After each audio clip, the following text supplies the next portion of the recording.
Details released tonight about the murder of an elderly McAllen man. 2 people have been arrested and charged. Ashley Custer now has the details. She's been following this story. Eddie Marcy, investigators believe that 96-year-old Martin Neal was murdered for his money.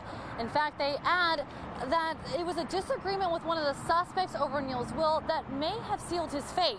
Now, earlier today, Melissa Patterson and Angel Garza were charged with their alleged roles in Martin Neal's death. Investigators say on January 28th, Neal's caretaker found him inside his McAllen home, slumped over and not breathing. At that time, no autopsy was ordered, as it appeared Neal died of natural causes. Neal's caretaker, who is employed by Patterson, later told the Texas Rangers that Neal was murdered and that she previously lied, fearing for her safety. Investigators say it was a dispute over Neal's will that led to his death.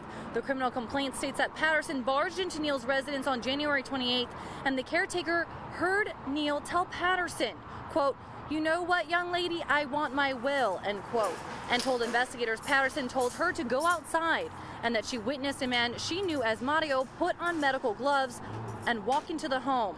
She then allegedly heard Patterson tell Mario, quote, "Do what you have to do." Garza was arrested on Tuesday, August 25th. Garza cooperated with the investigators and implicated himself and Patterson in the murder of Mr. Neal for a promise of a share of the proceeds of his estate.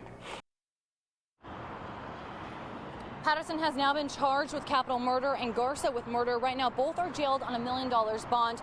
Now, Garza is undocumented and does have a previous criminal history. Melissa Patterson was arrested yesterday at the Comfort House Hospice Center in McAllen, where she is the administrator. Now, at this time, investigators say they do not believe that any crime took place at that particular location. And coming up at 10, we'll not only hear from Patterson's attorney, but we'll also have details about Neal's will, which is now at the center of this investigation. For now, in Hidalgo County, I'm Ashley Custer, Action 4 News.